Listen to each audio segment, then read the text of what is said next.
Et oui, bonjour à tous, c'est Johan Tressalé. Je vous retrouve aujourd'hui pour une vidéo, cette fois-ci collection. Oui, parce qu'en fait, ça fait un moment que je ne vous ai pas parlé de vidéos de collection de jeux vidéo. Parce que comme vous le savez, je collectionne les jeux vidéo. Non, sans blague, Johan. Mais là, je vais vous parler d'une collection un peu particulière. Une collection particulière, vous vous rendez compte, j'en perds mon français. Enfin bref, donc cette fois-ci, on va parler d'une console mythique. Et d'ailleurs, une console qui était arrivée très haut dans le podium de ma vidéo sur quelle est la meilleure console du monde. Si vous l'avez toujours pas vue, n'hésitez pas à aller voir cette vidéo, ou même à vous abonner à la chaîne si ce n'est toujours pas fait, à activer la cloche. Ça me fera beaucoup plaisir, et ça soutient la chaîne, bien entendu. Bon, allez, c'est parti. Johan, ils sont où les jeux? Oui, ils sont pas devant moi. On va parler de quel jeu? Ah bah, ceux qui sont juste là. Attendez-moi une seconde, je vais les sortir tout de suite. Et voilà, transition. Et oui, aujourd'hui, je vais vous parler de cette console mythique de chez Sega, la fameuse Sega Dreamcast, qui était sortie en même temps, juste avant la PS2, pour ceux qui ne se souviennent pas. Donc, c'était en 2000 ou 2001. Attendez, je vais vérifier ça tout de suite. Alors, Chuchu Rocket, en quelle année était sorti Chuchu Rocket? En 2000, 99 et 2000. Donc, voilà, c'était en 99. Voilà, comme ça au moins. J'étais sûr, parce que Chuchu Rocket, c'était un des jeux qui était sorti tout de suite. D'ailleurs, comme j'ai déjà spoilé le premier jour, on va le mettre tout au-dessus. Voilà. Alors, pourquoi je parle de cette console? Car c'est une console, en fait, comme j'ai grandi avec les jeux vidéo, j'ai connu pratiquement toutes les consoles depuis la 3e génération. Exception, par contre, sur certaines consoles obscures, mais par exemple la PC Engine, la Jaguar et compagnie, mais bon, ça, je vais pas parler de ces consoles. Et en fait, la Dreamcast, alors je ne l'avais pas eu personnellement dans ma collection. À l'époque, quand c'était sorti, c'était quelqu'un qui nous l'avait prêté et on avait pu découvrir les jeux, on va dire, les plus gros jeux de cette console. Après, juste pour rappel, cette console n'avait pas fait long feu, malheureusement. Elle a été tuée, elle est morte très très rapidement à cause de mauvaises décisions de la part de chez Sega.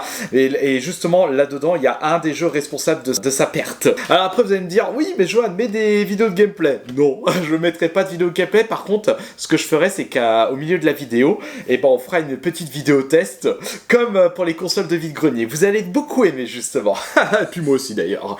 Bon, on va commencer tout de suite. Regardez, dans ma modeste collection de Dreamcast, pour commencer, je vous un jeu que j'ai dans ma collection qui s'appelle Chuchu Rocket, un jeu qui se jouait en multijoueur, assez barré d'ailleurs, et puis assez unique en soi, qui pouvait jouer jusqu'à 4, mais ça aussi, je vais vous montrer juste après, parce que la plus grosse pièce est juste ici. Nous avons, ça, je vais vous montrer ça après.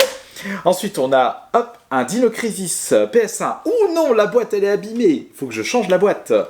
Par contre, la boîte, elle est vraiment nickel. Alors, par contre, je ne me souviens plus quand est-ce que j'ai acheté ces jeux, à quelle occasion, à quel moment. Je sais qu'il y a des jeux, c'est mon frère qui me les a échangés ou donnés même. Mais celui-là, par exemple, Dino Crisis, je sais même pas si c'était un échange que j'ai eu avec lui. J'attends, si tu vois de cette vidéo, tu me le diras. Voilà, donc après, ce jeu était sorti de base sur PlayStation 1 et il a été réédité sur Dreamcast. D'ailleurs, il y a pas mal de jeux qui étaient sur PS1 qui ont été mis sur Dreamcast.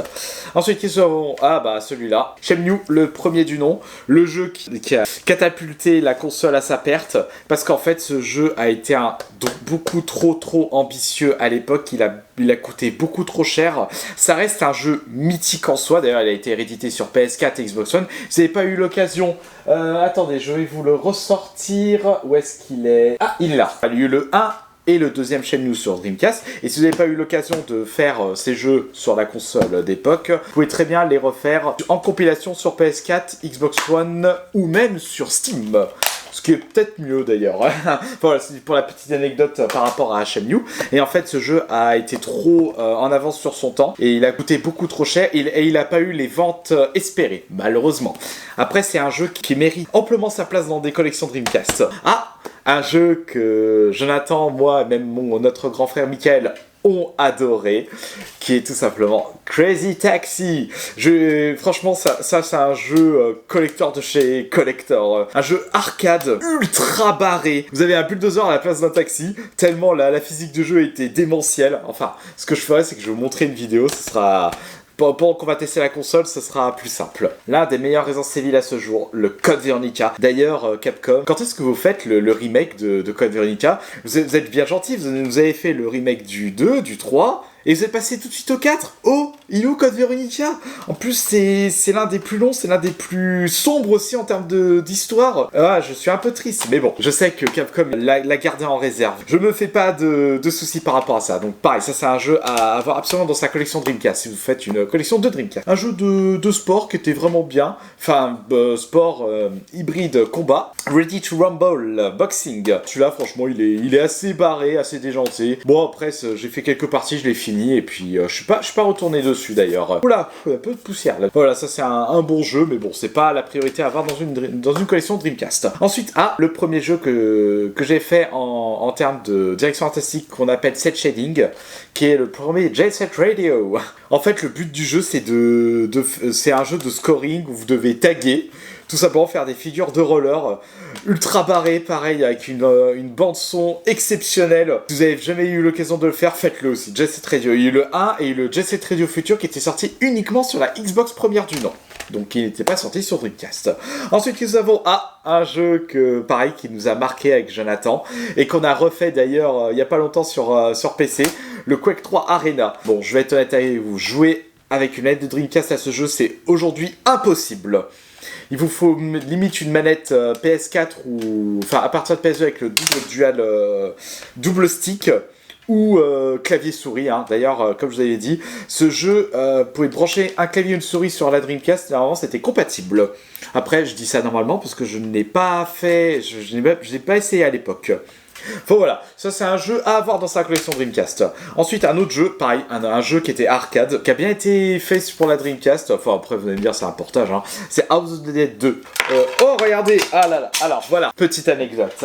Ça c'était le gros souci avec les boîtes de cette console, c'est que les boîtes étaient extrêmement fragiles. Tous les collectionneurs de jeux vidéo vous le diront. Et c'est des boîtes qui se pètent très facilement. Et voilà. Ces gars n'ont pas... regardez, même un petit bout de... petit bout de jaquette ici, regardez-moi ça. Petit bout de jaquette qui traîne. Et de toute façon, tous les collectionneurs de jeux vidéo, Dreamcast compris, vous le diront que les boîtes de Dreamcast sont vraiment pourries de chez pourries. Enfin voilà, mais pour revenir sur House of the Dead 2, c'est un jeu que je vous conseille de faire. Bon, c'est un jeu arcade, donc c'est extrêmement court. Il était ressorti sur le PS Store, sur Steam et compagnie. Vous avez la possibilité de le refaire directement sur les consoles récentes. Ce jeu, je l'ai fait qu'une seule fois, parce que ça m'a moins marqué que le premier. Crazy Taxi 2. D'ailleurs, ce jeu est rarissime. J'ai vu les prix il n'y a pas longtemps juste pour rigoler et j'ai halluciné sur les prix. Mais bon, ça après, c'est pas un jeu que je cherchais à avoir dans ma collection. En fait, je l'ai parce que je l'avais trouvé en vide-grenier fut un temps. Alors quand, où, je ne me souviens absolument plus. Voilà, qui est dans ma collection avec à côté du premier Crazy Taxi.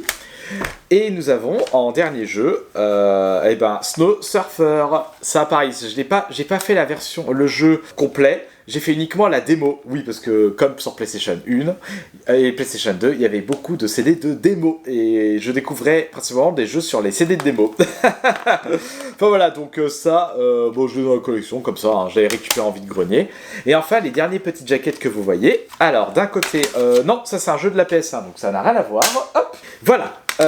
Nous avons Dream One, donc ça c'était une compilation de vidéos promotionnelles et de démos pour la Dreamcast. Donc il y avait MotoGP, Toy Commander, Ready to Rumble, Incoming et Trick Style. Bon, ok, hein. Et puis des movies, des trailers de jeux, ok. Et là j'ai 2 Dream Key. Bon, pourquoi j'en ai 2, je ne sais pas. Ah, il y en a un qui est différent. Oh! En fait, dedans, il y a... Ah bah non, il y a aussi Dream One, en fait, il y a aussi une CD de démo. Mais bon, c'est pas le plus important. En fait, la Dream Key, c'est tout simplement le launcher pour pouvoir activer le navigateur internet sur la console. Vous savez quoi, je sais même pas si ça fonctionne. On va regarder ça quand on lancera la console, ça va être rigolo, justement. Et voilà pour la petite jeu vidéo, Dreamcast. Maintenant, je vais vous montrer la plus belle pièce, qui est tout simplement... Alors, ça, on va décaler... pour pas tout faire tomber, hop, et regardez, je vais vous montrer la plus belle pièce qui est tout simplement, hop là, hop, bah oui, la console. Oui, parce que c'est bien de présenter la collection de jeux vidéo de la Dreamcast, mais si je ne présente pas la console, comment je vais m'en sortir? Enfin voilà, regardez-moi cette belle boîte, très très bien conservée. Oh là là là là, j'ai eu beaucoup de bol, j'avais récupéré ça dans un vide-grenier du geek à Lyon. Franchement, pour une misère, je vais être honnête avec vous, j'avais acheté ça 70 €. Oh, à l'envers. La boîte avec la console dedans, je vais vous montrer le contenu d'ailleurs. Hop. Et en plus, c'est une serial matching. Donc en fait, le numéro de série de la console correspond au numéro de série qui est inscrit sur la boîte. Alors qu'est-ce que nous avons dedans? Regardez, nous avons une première manette, une deuxième manette. Un truc qui était assez marrant sur cette console, c'est le fait que les cartes mémoire se mettaient directement sur les manettes. Parce qu'en fait, quand vous achetez une manette Dreamcast, hop là, voilà comment ça se présente. Vous avez deux ports. Deux ports pour des cartes mémoire et aussi pour des kits de vibration. Parce que la manette n'avait pas la vibration intégrée. Bon, ça n'était pas grave. Et en fait, voilà à quoi ressemblent les cartes mémoire de Dreamcast. Oui, ça rappelle un peu les Tamagotchi. En fait, vous avez carrément des écrans intégrés dedans. Et en fait, ce qui était bien, c'est que vous avez même des indications sur l'écran quand vous jouez à certains jeux. Par exemple, sur Quake 3 Arena, vous avez une image du personnage que vous jouez. C'était vraiment rigolo. Et il y avait même certaines fonctionnalités Tamagotchi. Donc par exemple, pour Sonic Adventure 2, vous avez le mode Chaos, où c'était carrément un Tamagotchi. Voilà. Donc franchement, il y avait beaucoup de belles fonctionnalités sur cette carte mémoire. Voilà, donc voilà, c'est pour au niveau des manettes. Et qu'est-ce que nous avons aussi dedans? Des câbles, hop, premier câble, deuxième câble. Vous savez que des câbles officiels Péritel de la Dreamcast, c'est introuvable. Heureusement que j'en avais une. Hein. Ah bah voilà, regardez. Ceci, c'est le kit de vibration de la console. N'importe quoi, de la manette. Hop, on va mettre ça là. Nous avons des notices. Sega Europe, en français. Qu'est-ce que c'est? Ça doit être le kit de garantie. Oui, c'est le certificat de garantie. Attends, je vérifie. Oui, c'est ça, c'est le certificat de garantie. Bon, d'accord. Ensuite, ça, c'est la notice de la Dream Key. Ça, c'est la notice de la carte mémoire. Ensuite, voilà, bon, ça c'est la même chose que je vous ai montré tout à l'heure, hein, ça ne bouge pas. Et bien entendu, nous avons, hop là, on va mettre ça ici, et c'est une deuxième vibration en fait. Et regardez, dans son emballage, alors malheureusement, il me manque les protections cartonnées, ou je me rappelle plus si c'est du polystyrène pour la console. Enfin bon, après c'est pas grave. Et voilà la belle console, regardez. Oh, ça c'est une console mythique quand même. Qu'est-ce qu'elle est belle. Et de toute façon, pour tout collectionneur et tout joueur qui ont connu cette époque, la Dreamcast a encore cette aura exceptionnelle. Il faut l'avoir connue à l'époque. Mais bon, regardez ce qu'on va faire. J'ai encore un peu de temps. Je vais regarder déjà la télévision derrière. On va la brancher et je vais vous montrer brièvement comment ça se passe. Et oui, transition tapis. Donc bon, je vous ai zappé tous les branchements comme ça, je les ai fait en amont. Mais là, ce que je vais faire, c'est que je vais déjà changer la source PGA normalement. Allez, regardez. Elle est juste là, la console, regardez, je vais mettre juste... Oh, regarde, on la voit pas assez, regarde, hop, voilà, là on la voit assez. Et puis après, vous verrez plus ma tête, mais c'est pas grave. Donc on va juste brancher une manette avec la vibration, histoire de varier les plaisirs, si jamais du bon côté. Attendez. En même temps, ça me permettra de la retester la console, voir si j'ai pas de soucis avec. Voilà, attendez, je vais mettre sur le côté, hop là, voilà, histoire que vous voyez bien à l'écran. Est-ce qu'il y avait... Non, il n'y a pas de surprise de chef hein, dedans. Alors par contre, j'aimerais que vous écoutez le son mythique quand on l'allume.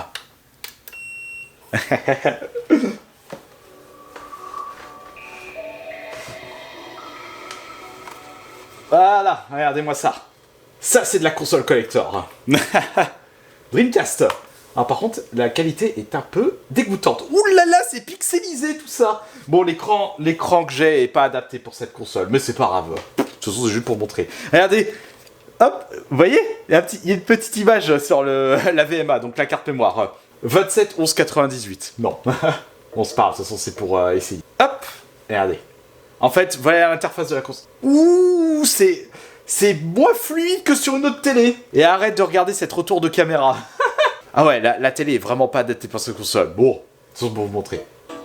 Vous avez même de la musique, vous avez vu? Bon, ça rappelle la PS1. Regardez. L'affiché. Alors, il y avait quoi dessus? Il y avait un Chuchu Rocket, Dead or Alive 2, Jet Set Radio, Soul Calibur, Snow Surfer, Sonic Adventure, Shadowman. Oui, ce Shadowman était sorti sur Dreamcast. Hop, on va revenir. On va voir le launcher de Internet, voir si ça... voir ce qu'il me fait, parce que j'avais jamais essayé. Attendez, on va mettre ça tout de suite, regardez. Hop, El Famoso Dreamkey. Je suis curieux, là. Bon, déjà, il s'est mis en lancement automatique. Voilà, Sega, hein, forcément. Dream Arena. Appuyez sur Start pour démarrer. Vous vous rendez compte que j'ai jamais mis ce CD dans cette console. C'est la première fois que je vois cette interface. En collaboration avec BT. Ça signifie quoi ça, BT? Faut que je me renseigne. Start pour démarrer. s'inscrire. Mais bon, le truc, c'est qu'il va me dire, vous n'êtes pas sur Internet. Ce type de téléphone. Oula, en effet, impulsion. Oula là. Après, je vais pas plus loin. Après, je peux pas la... De toute façon, je peux pas la connecter sur Internet. Elle est pas reliée en réseau. Réinstallez-moi. Ah, mais ça, c'est pour... Enfin, voilà, c'est juste pour voir ce CD. Hop.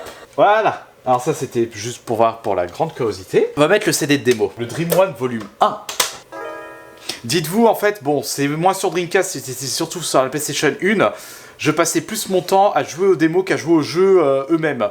Bah oui, à l'époque, on n'avait pas beaucoup d'argent. Et en fait, les CD de démos, c'était quelque chose qu'on avait gratuitement, soit avec les magazines, soit c'était des amis qui nous les donnaient.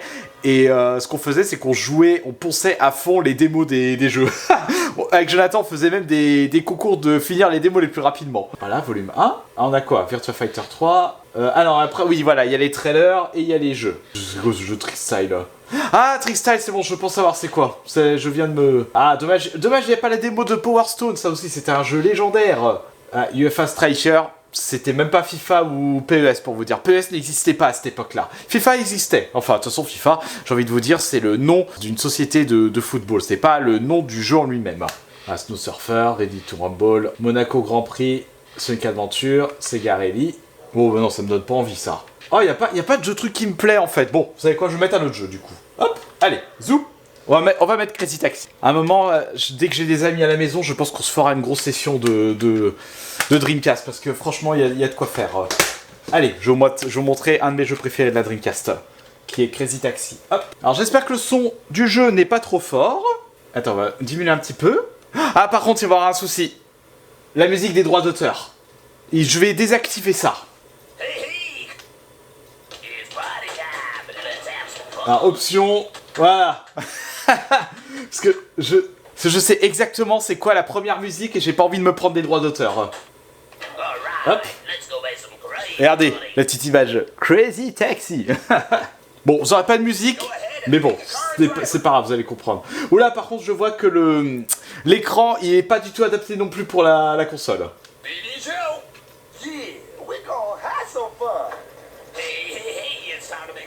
Ah, mais la vibration, elle est vraiment confortable. Regardez, en fait, le but de ce jeu, c'est de... Ah, non mais c'est bon. C'est de récupérer des clients et de les amener à leur destination, tout simplement. Et bien entendu, bah regardez. Comme je vous avais dit, vous êtes un véritable bulldozer. Et en fait, dès que vous frôlez les autres voitures, vous avez des bonus de score. Donc là, vous avez des sous. Et là, ce qu'on fait... Ah! Et ben, j'ai loupé, vite, vite. Voilà, ici, hop. Voilà, et alors... Ah oui, c'est vrai, la marche arrière, il faut activer le bouton. C'est pas une marche arrière classique. Alors, toi, pousse-toi. Allez, viens ici, toi. Faut l'amener où? Cable car, stop. C'est parti. Ah ouais, non, mais là... Allez, regardez, hop. Voilà, hop. Alors moi, ce que je fais, c'est que je me mets au milieu de la voie de tram. Et voilà, hop, je récupère ça. Putain, je joue comme une daube. Hop là. C'est bon. Là, j'ai en vert, donc speedy, donc j'ai des bonus de points et du temps supplémentaire. Voilà, hop, je prends juste lui. Enfin, elle, excusez-moi, madame. Allez, cafétéria. C'est parti. Ah zut, j'ai oublié de prendre le tremplin, bon c'est pas grave. Allez, hop là. Bon forcément, hein, c'est pas un GTA, donc vous pouvez pas écraser les gens, donc ils sont invincibles les gens dans ce jeu. Hop. Oh putain, je me suis pris là, moi.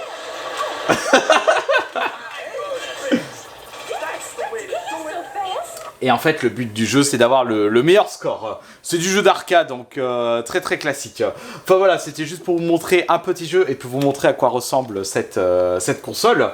Et il va falloir que la prochaine fois, je switcherai de télé. Je prendrai l'autre télé qui est derrière, je pense. Ou limite la Trinitron que j'ai, elle sera beaucoup mieux adaptée pour ce type de console. Enfin voilà pour cette vidéo de présentation de la Dreamcast, une console qui a marqué beaucoup de joueurs, dont mon expérience vidéoludique. J'espère que cette vidéo vous aura plu. Si ce n'est pas encore fait, n'hésitez pas à vous abonner à la chaîne, à partager la vidéo, à mettre un pouce en haut, à commenter, et moi je vous dis à la prochaine.